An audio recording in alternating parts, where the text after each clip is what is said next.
श्री सुखदेव जी महाराज वर्णन कर रहे हैं राजन। भगवान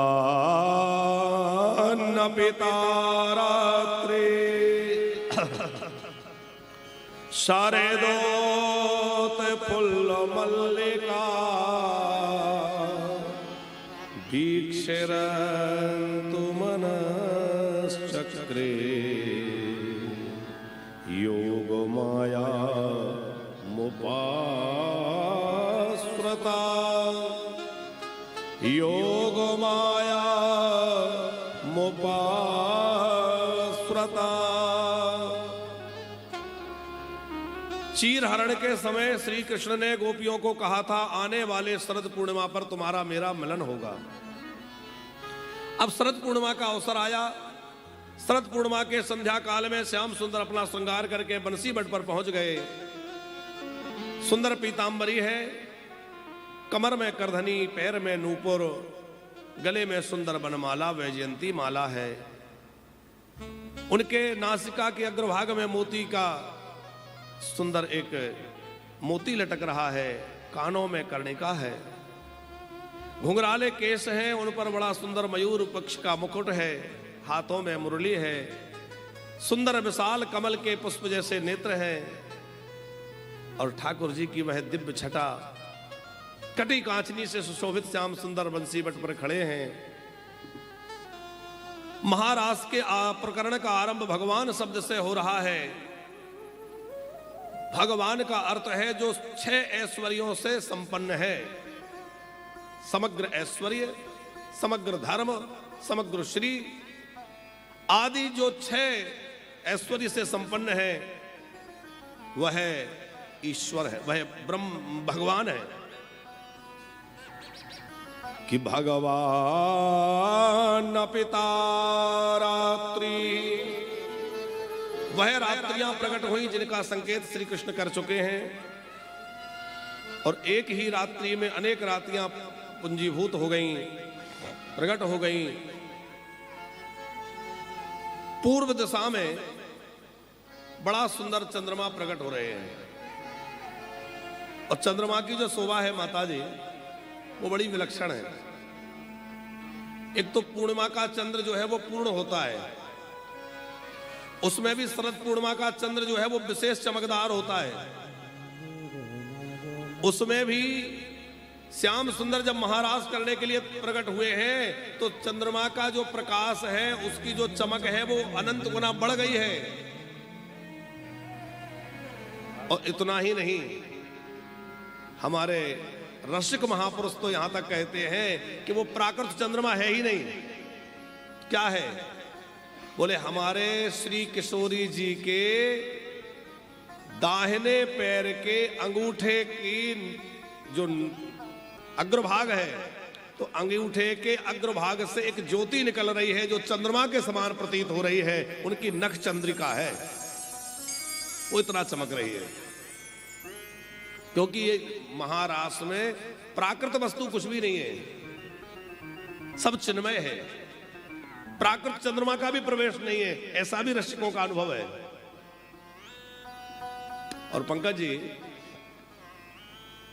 एक समय कुछ संत वृंदावन में परिक्रमा कर रहे थे और परिक्रमा करते करते वो तटीय स्थान पहुंचे तो उस दिन चंद्र ग्रहण था। ये अभी कुछ समय पुरानी बात है, आपने सुना होगा, गुरुजी सुनाते। चंद्र ग्रहण का अवसर था तो सब जगह देखा जा रहा था, प्रत्यक्ष दिख रहा है कि चंद्रमा पर ग्रहण है। तटीय स्थान पहुंचे तो वहां देखा भंडारा चल रहा है, सब लोग प्रसाद ग्रहण कर रहे हैं। तो वो संतों को बड़ा आश्चर्य हुआ कि बताओ इस समय चंद्र ग्रहण है और ग्रहण के काल में तो कुछ भी ग्रहण करना बहुत ज्यादा गलत माना जाता है, और ये ऐसे सिद्ध स्थान में ऐसे बड़े बड़े महात्मा ये सब लोग कैसे कर रहे हैं ये सब।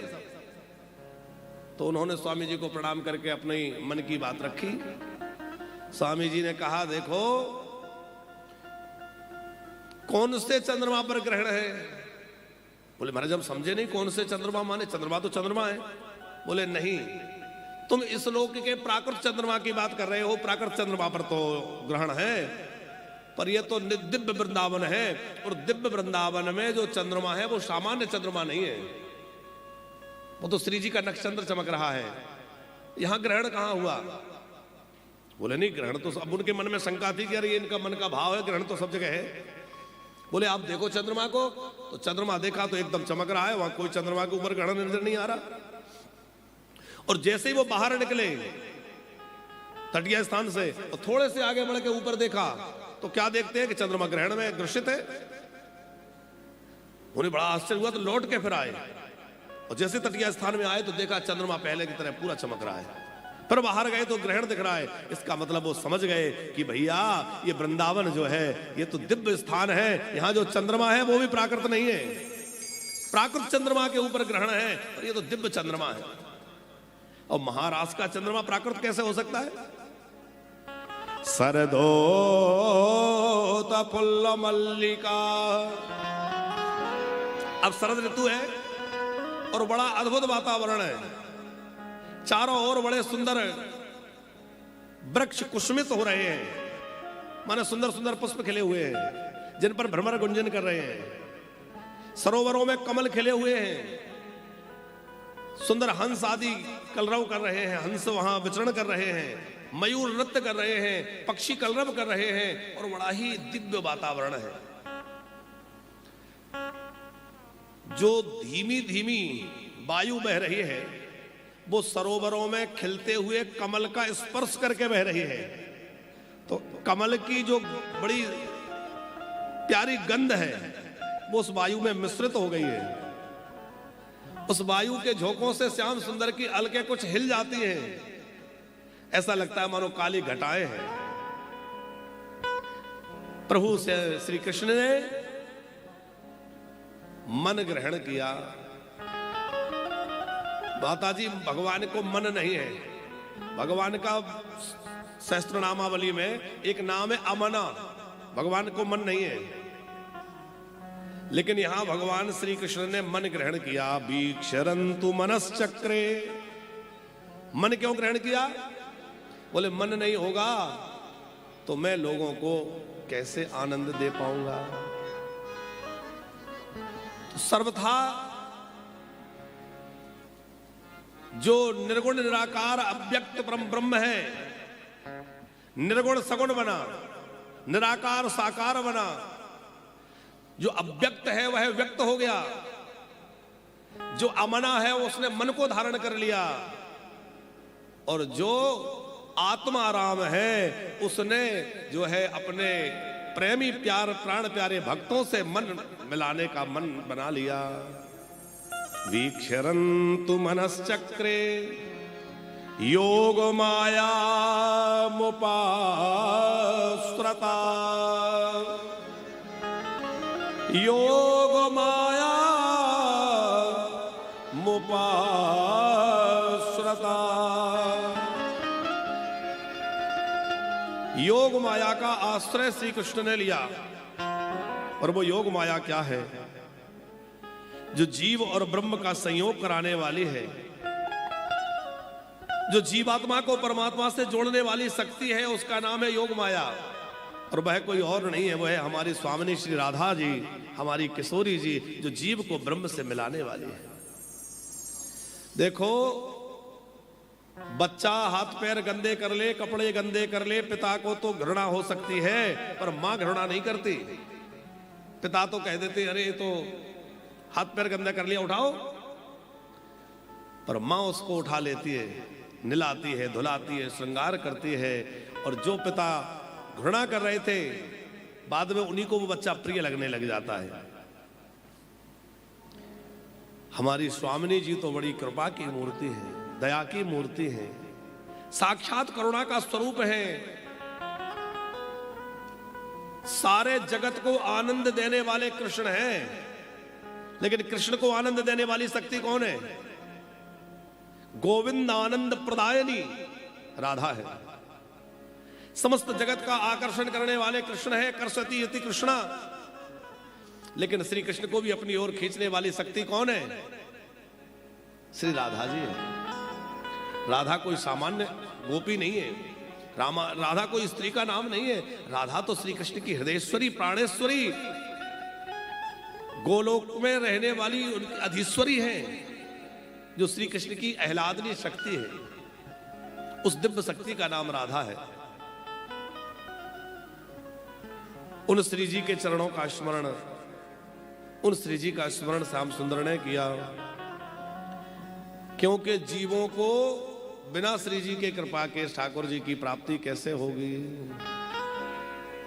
और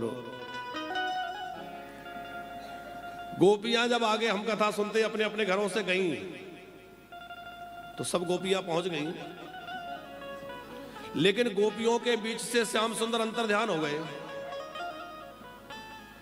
बाद में ढूंढते ढूंढते गए, राधा जी मिली, राधा जी के साथ गोपी गीत गाया, पर कृष्ण मिले, पर कृष्ण कहीं नहीं गए।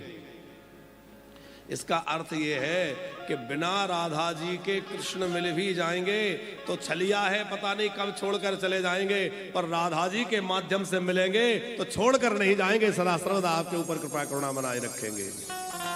राधा जी ऐसी सिफारिश करेंगी कि फिर वो छोड़ के नहीं जाने देंगी। इसलिए योग माया उपासतः श्री जी का स्मरण किया।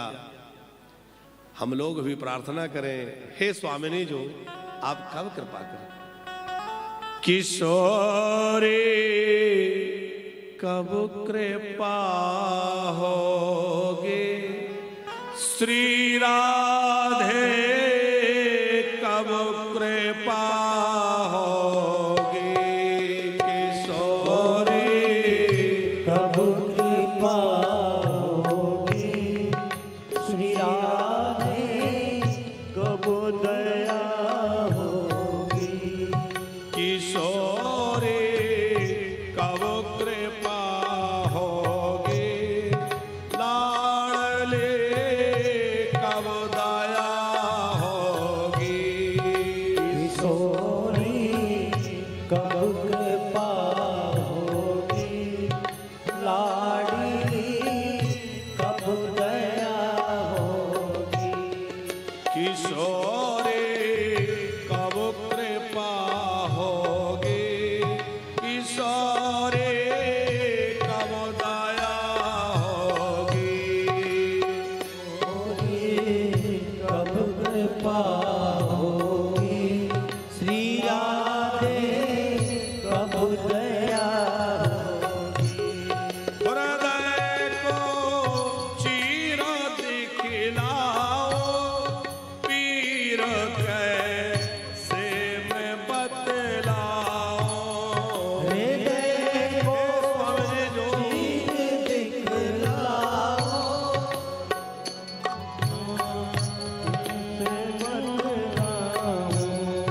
हृदय को चीर दिखलाओ, पीर कैसे मैं बतलाओ, हृदय को चीर दिखलाओ, पीर कैसे मैं बतलाऊं, ना मुख से दर्द कह पाऊं, ना मुख से दर्द कह पाऊं, बता दो क्या दया दोगे, किशोरी कब कृपा होगी, श्री राधे कब दया होगी, किशोरी कब कृपा होगी, श्री राधे कब दया होगी।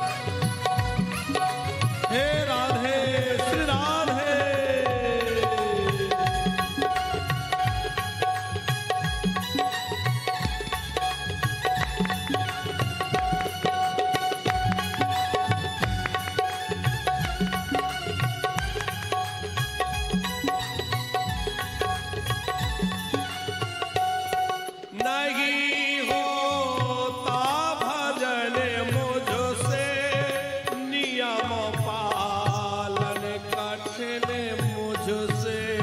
नहीं होता भजन मुझसे, नियम पालन कठिन मुझसे। नहीं होता भजन मुझसे, नियम पालन कठिन मुझसे। नहीं होता भजन मुझसे, नियम पालन कठिन मुझसे। नहीं साधन बना मुझसे, नहीं साधन बना मुझसे। बताओ क्या गति दोगी, सोनी कब कृपा होगी, लाडली कब दया होगी। किशोरी कब कृपा होगी, श्री राधे कब कृपा होगी। किशोरी कब कृपा होगी, श्री राधे कब दया होगी। किशोरी कब कृपा होगी, श्री राधे कब दया होगी।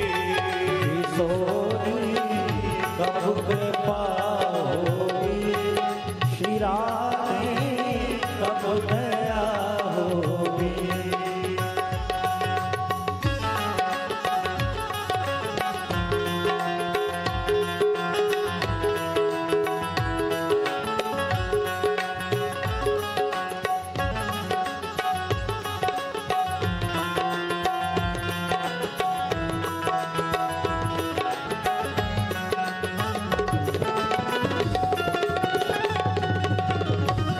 जय हो।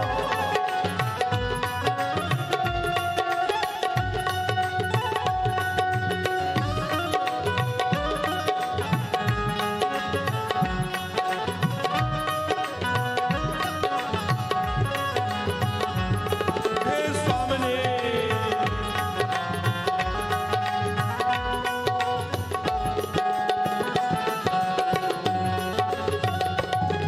हे राधे,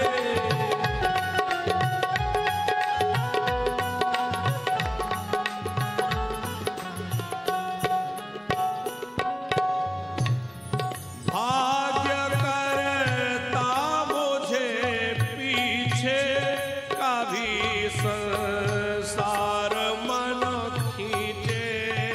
भाग्य करता मुझे पीछे, कभी संसार मुझे खींचे।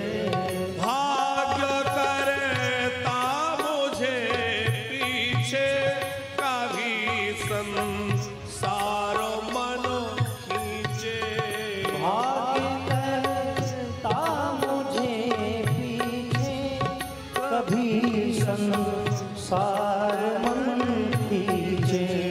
ये व्याकुल प्राण तन खींचे, ये व्याकुल प्राण तन खींचे। कर्म बंधन हटाओगी, किशोरी कब कृपा होगी, श्री राधे कब कृपा होगी।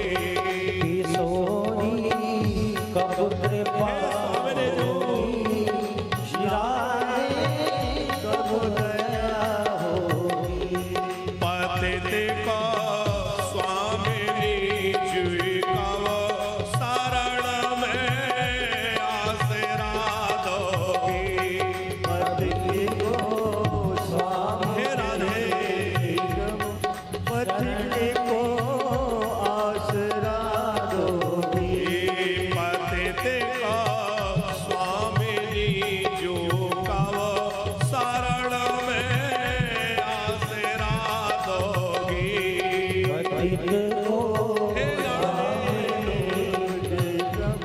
शरण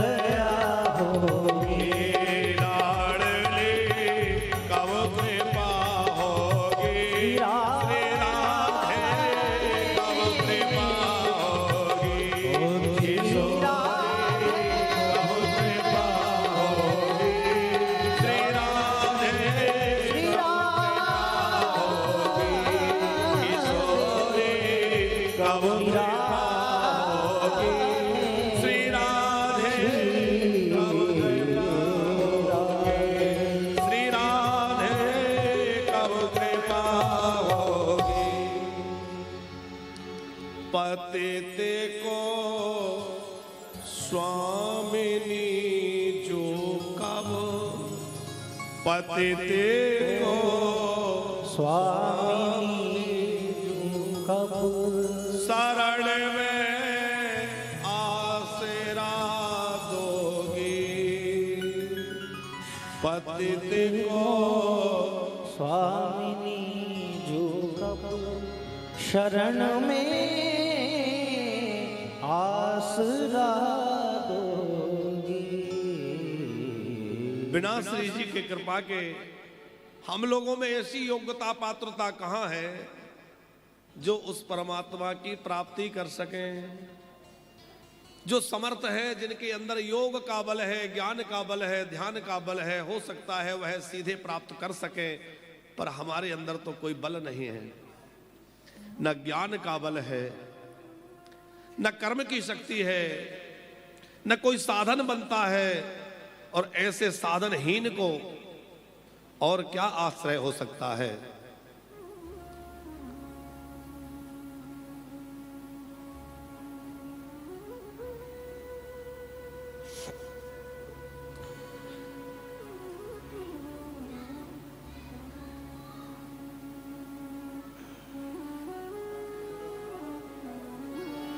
राधे राधे राधे, जय जय श्री राधे, राधे राधे राधे, जय जय श्री राधे, राधे राधे राधे, जय जय श्री राधे, राधे राधे राधे, जय जय श्री राधे, राधे राधे राधे, जय जय श्री राधे, राधे राधे राधे, जय जय श्री राधे।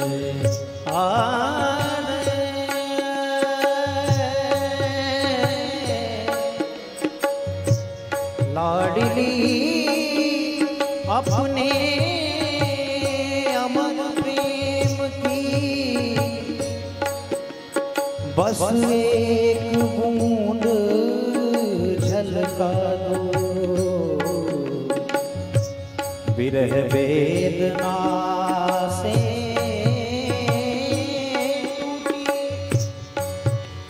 इन तारों को झनका दो,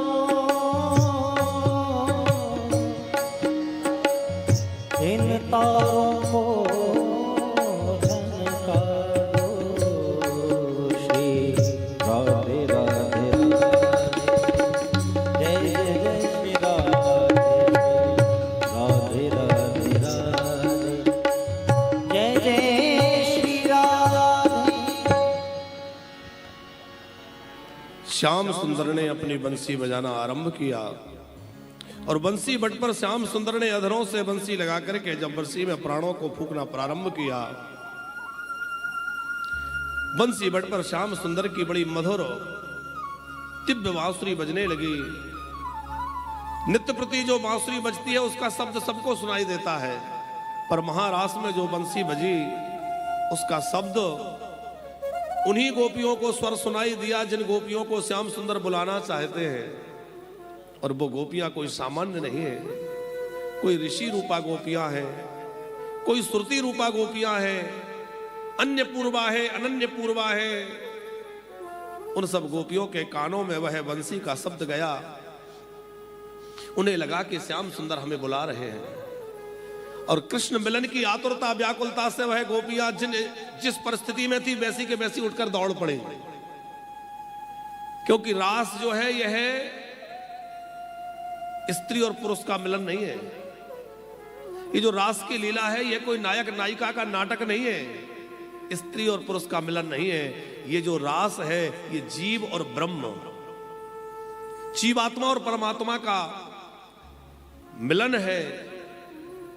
उस रस रूप परम ब्रह्म के सामने, उस रस रूप परमात्मा के साथ में जीव का तादात्म्य ही रास है। सुखदेव जी वर्णन करते हैं, निशम्य गीतम तदनंग वर्धनम ब्रज स्त्रियः कृष्ण गृहीत मानसा आजग्मुरन्यो नमलक्षितोद्यमाः शयत्र कान्तो जबलोल कुण्डला शयत्र कान्तो जबलोल कुण्डला। निशम्य गीतम तदनंग वर्धनम। अनंग का अभिप्राय यहां कामदेव से नहीं है। अनंग माने निष्काम प्रेम गोपियों में उद्दीपन हो गया। देखो, महारास को आप सामान्यतः पढ़ेंगे तो आपको बहुत सारे शब्द ऐसे लगेंगे कि प्राकृतिक बातें कही गई हैं, पर वहां जब आपसे एक संकेत किया गया है कि जहां चंद्रमा भी प्राकृत नहीं है, तो वहां कोई भी वस्तु अथवा जो है कोई भी बात जो कही जा रही है वो प्राकृत नहीं हो सकती। उस सब का अलग अर्थ है। तो यहां अनंग का मतलब कामदेव ना होकर के गोपियों का निष्काम प्रेम है। गोपियों के अंदर उस प्रेम का उद्दीपन हुआ। उनके मन का जो धैर्य, भय, संकोच और मर्यादा थी वो छूट गई। माता जी, गोपी शब्द का अर्थ होता है गोपनशीला, जो अपने आप को छुपा के रखे। गोपियां अपने प्रेम को छुपा के रखती है कि उनके अंदर कितना कृष्ण प्रेम है।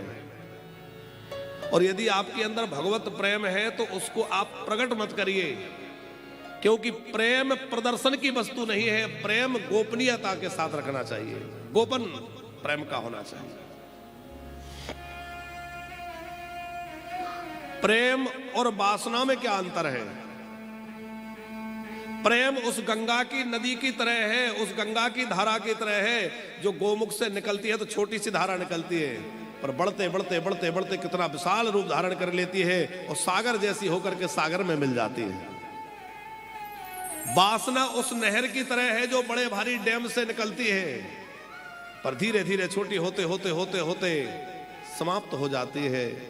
जहां स्वसुख की कामना है वह आसक्ति है, काम है, और जहां पर सुख की भावना है, श्री नारद जी तो अपने भक्ति सूत्र में कहते हैं, गुण रहितम कामना रहितम प्रतिक्षणम वर्धमानम प्रेम लक्षणम। प्रेम का लक्षण क्या है? जिसमें कोई कामना नहीं, जिसमें कोई इच्छा नहीं है, कोई मांग नहीं है। हमारे श्री भरतलाल जी महाराज, भरतलाल जी के अंदर दुराग्रह तो है ही नहीं, आग्रह भी नहीं है।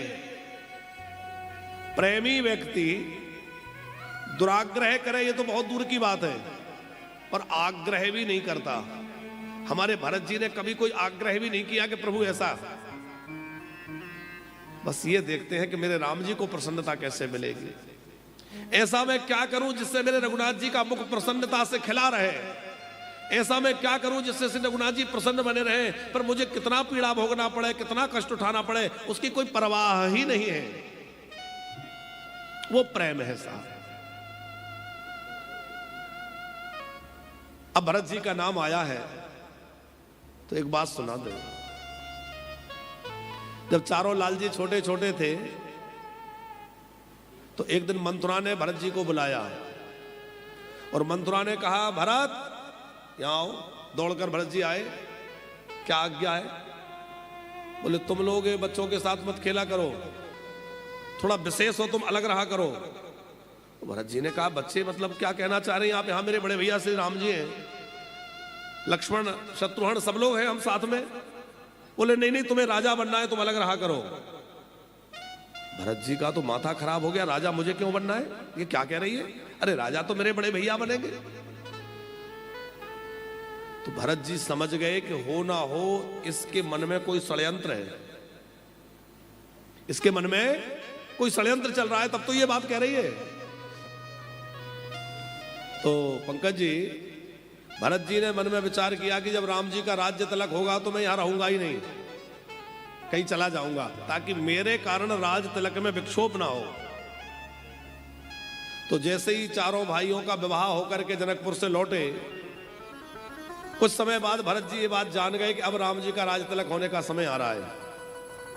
अब धीरे धीरे युवराज पद देने की चर्चा चलेगी और मैं यहां रहूंगा तो मेरे कारण कोई विघ्न ना हो, इसलिए मैं यहां से कहीं दूर चला जाता हूं। तो राम जी को प्रणाम करके, लक्ष्मण जानकी जी को प्रणाम करके और भरत लाल जी कहां चले गए? ननिहाल। अब भरत जी जब ननिहाल जाने के लिए राम जी से आज्ञा लेने गए तो राम जी को प्रणाम किया, तो जहां प्रणाम किया लौटे, जानकी जी ने राम जी से कहा, भगवान आपने ध्यान दिया? राम जी ने कहा किस बात पर? कि भरत जी हमसे कुछ छुपा रहे थे। भरत भैया हमसे कुछ बात छुपा रहे थे, क्योंकि वो अपना मुख छुपा रहे थे, हमसे आंखें नहीं मिला रहे थे, उनकी आंखों में कुछ रक्तमा थी, कुछ लाल आंखें हो रही थी, क्या कारण हो सकता है? राम जी गंभीर हो गए और राम जी ने उस स्थान को देखा जहां भरत जी ने मस्तक रख के प्रणाम किया था। तो वहां भरत जी के कुछ आंसू टपके हुए थे। उन आंसुओं को राम जी ने अपनी हथेली पर ले लिया और कहा कि हे भरत के आंसुओं, सच बताओ आखिर भरत ननिहाल क्यों चला गया? राम जी चैतन्य है, राम जी तो सबको चेतन बना सकते हैं, ब्रह्म है। तो वो आंसुओं से आवाज आ गई कि आपके राज तिलक में कोई विघ्न ना हो, इसलिए भरत जी ननिहाल चले गए। राम जी के कमल जैसे नेत्रों में जल झलक आया और उन्होंने कहा, वाह भरत, इतना अधिक प्रेम और इतना तुमने अपने प्रेम को छुपा रखा है कि आज तक कोई जान ही नहीं पाया कि भरत कितना प्रेम करते हैं। जब तक राम जी का वनवास नहीं हुआ तब तक कोई समझ नहीं पाया कि भरत जी के अंदर कितना प्रेम है। सब यही समझते हैं कि लक्ष्मण बड़ा प्रेम करते हैं, हमेशा साथ रहते हैं, पर भरत राम को कितना प्रेम करते हैं ये लोगों की समझ में नहीं आया था तब तक। पर राम जी ने कहा, भरत तुम्हारे अंदर इतना गूढ़ प्रेम है जो तुमने ऐसा छुपा रखा है, मैं तुम्हारे उस राम प्रेम को जन जन में प्रकट कर दूंगा। मैं कुछ ऐसा करूंगा जिससे तुम्हारा राम प्रेम जगत में प्रसिद्ध हो जाए। और राम जी वन में गए और धीरे धीरे सब भरत जी के प्रेम को जान गए। और भरत जी का प्रेम जब प्रकट हुआ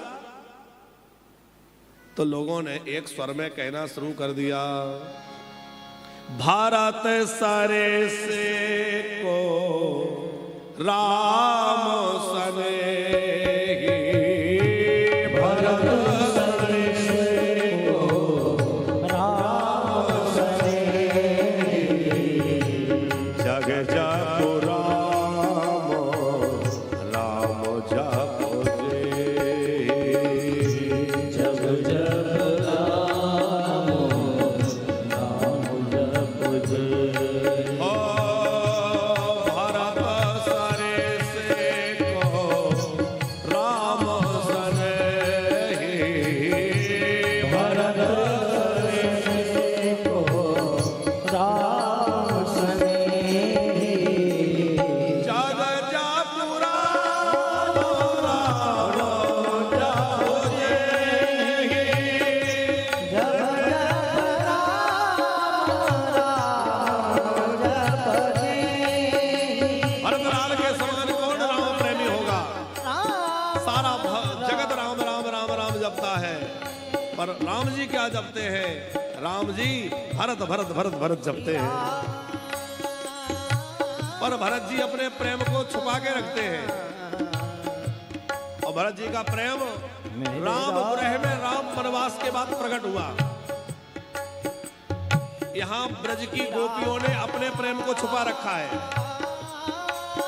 ब्रज गोपियों ने भी अपने प्रेम को कैसे छुपा रखा है?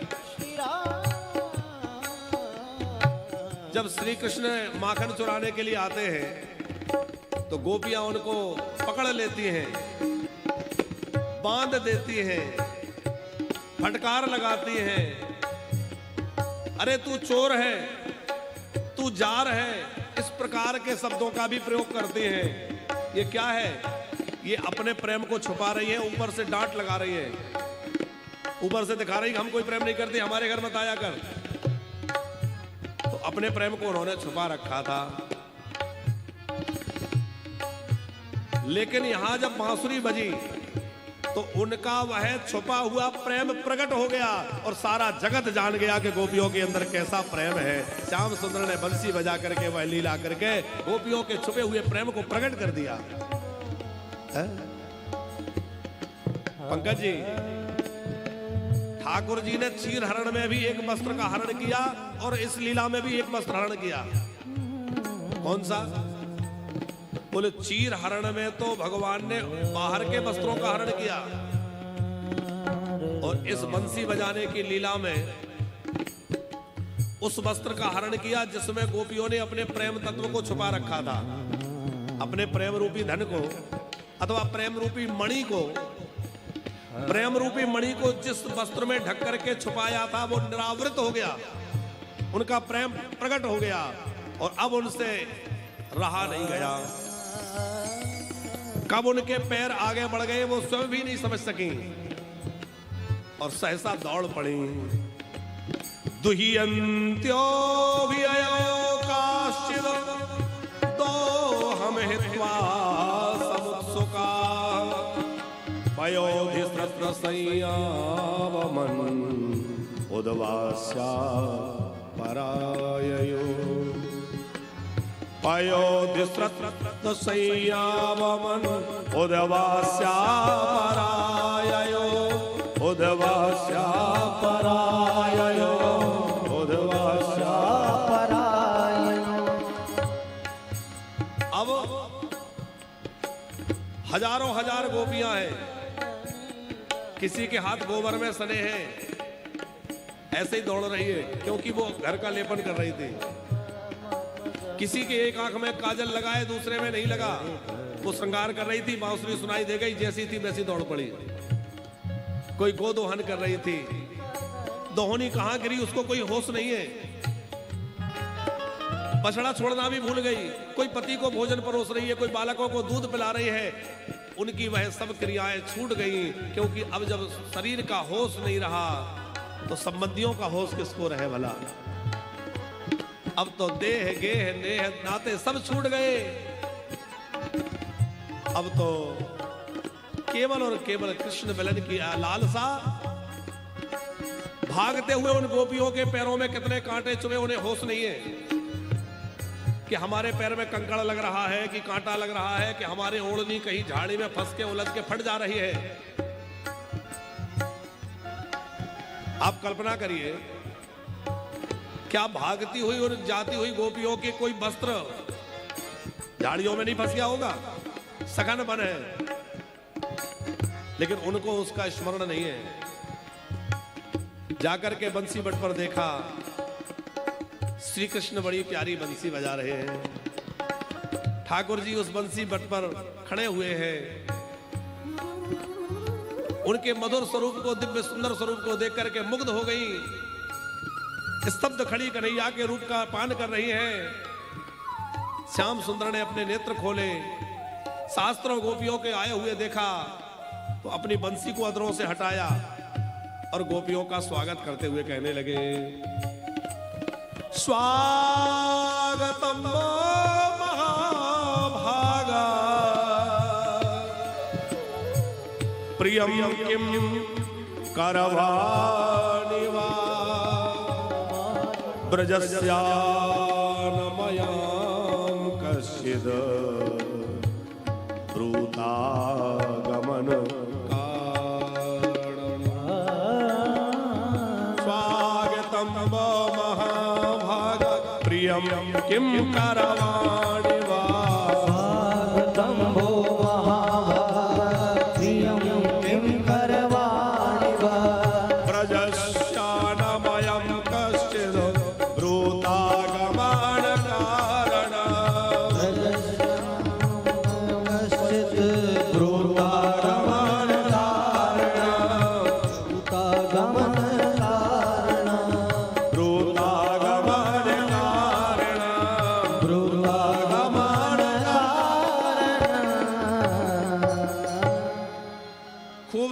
किया और फिर पूछा, ब्रूतागमन कारणम, तुम्हारे आने का क्या कारण है? ये प्रश्न गोपियों को बहुत अटपटा लगा, पर कुछ उत्तर नहीं दिया। तब श्री कृष्ण ने कहा, रजन्य सा घोर रूपा घोर शत्रुन सेविता, यह अंधेरी रात है और यह वन का स्थान है। अब वैसे देखा जाए तो अंधेरी रात तो नहीं है, चंद्रमा बहुत तेज प्रकाश दे रहे हैं, और घोर रूप वन नहीं है, वन अत्यंत सुंदर है, सुहावना है।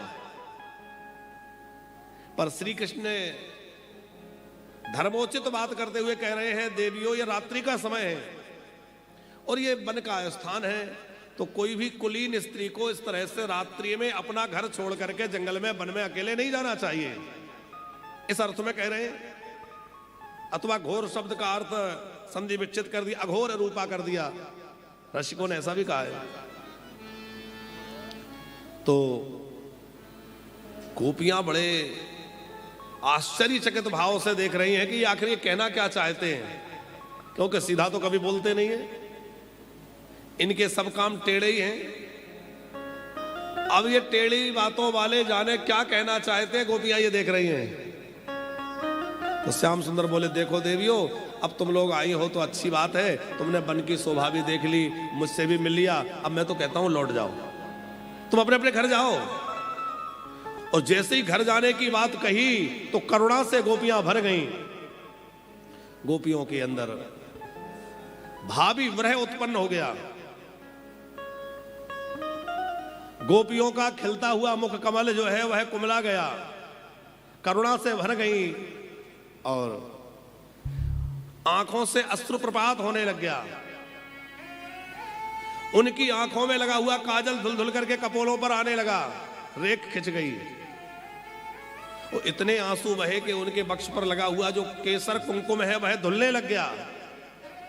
वह अपने चरणों के नख से पृथ्वी को कुरेद रही है, जिससे धीमी धीमी उनके नूपुर की आवाज आ रही है।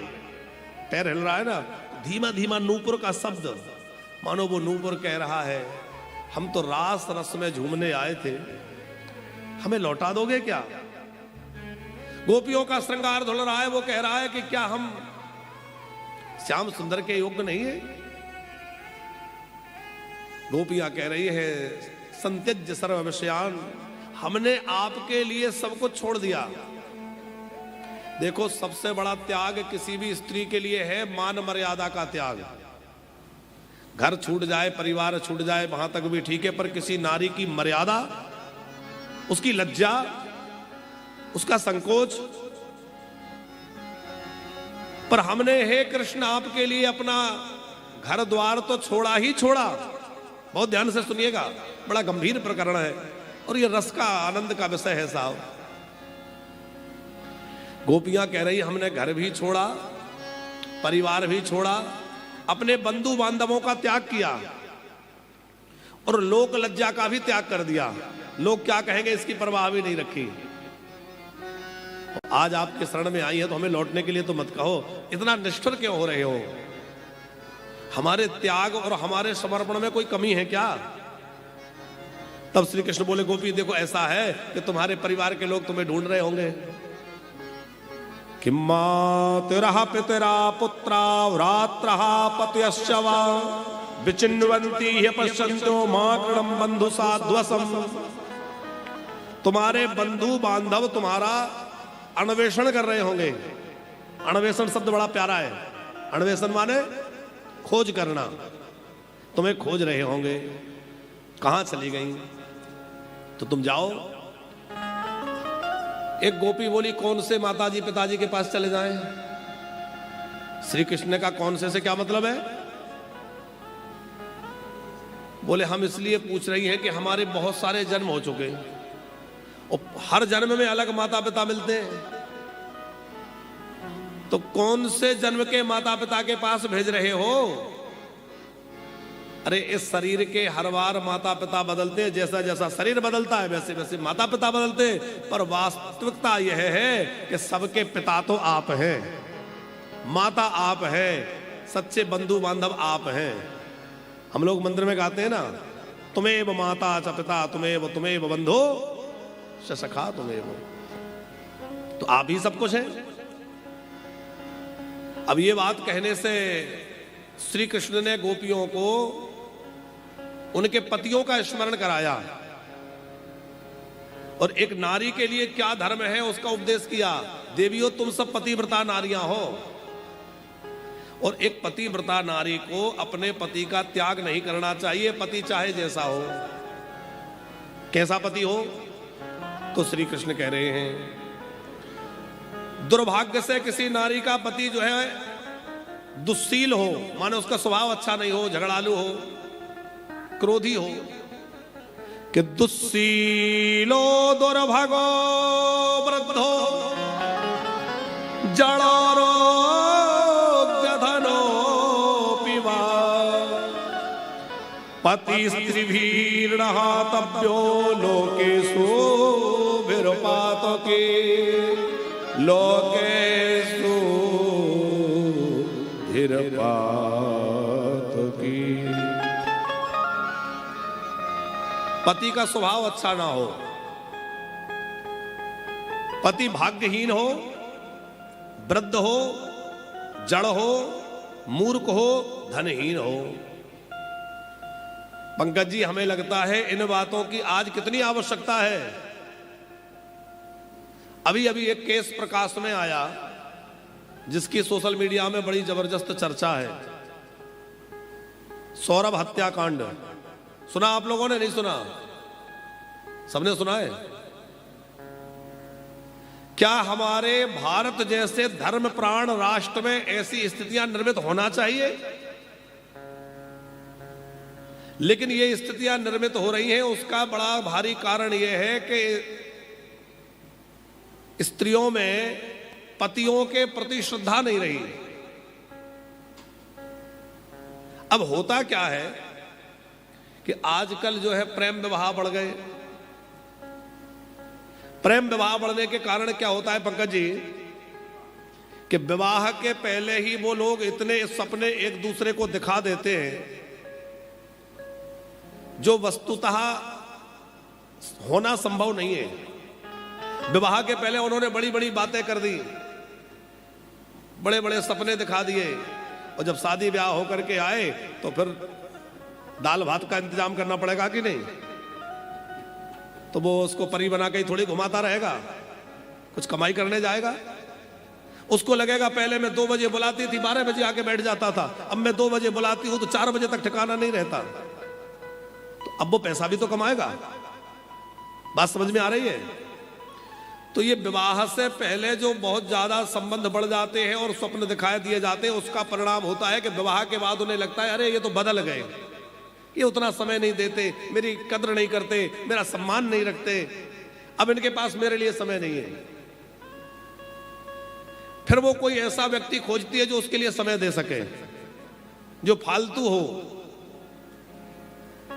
और जब वो उसको समय देता है तो फिर वो बड़े बड़े सपने दिखाने शुरू करता है, और जब कोई दूसरा बड़े बड़े सपने दिखाना शुरू करता है तो लगता है अरे ये तो बेकार निकले, ये सही है। और परिणाम चारित्रिक पतन तो हुआ ही हुआ, समाज का पूरी तरह से बंटा ढार हो गया, और समाज का बंटा ढार होकर के किसी माँ का लाल चला गया, घर उजड़ गया, उसका जीवन भी बर्बाद हो गया। ये एक घटना नहीं है, आज घर घर तमाम जगहों में ऐसी घटनाएं होने लग गई हैं। यदि हम लोग अपने बच्चों को, बेटियों को, बेटों को चरित्रवान नहीं बनाएंगे, उनके अंदर धर्म की प्रतिष्ठा नहीं होगी, उनके अंदर धर्म के प्रति आदर नहीं होगा,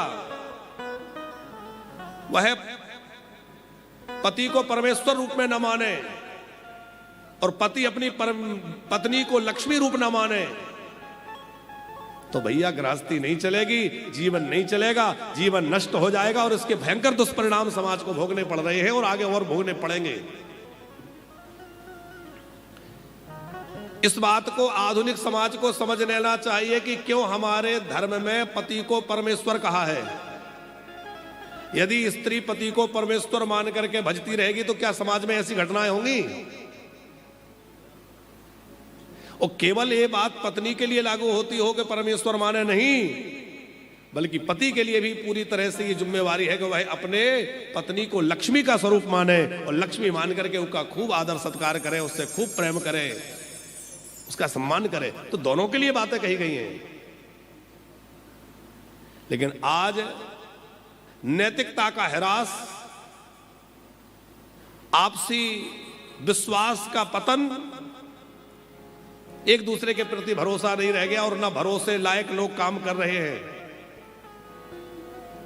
जिसके कारण समाज में बहुत ज्यादा गंदगी भी तो बढ़ रही है और समाज की यह विकृति समाज को कहां ले जाकर छोड़ेगी पता नहीं। भैया,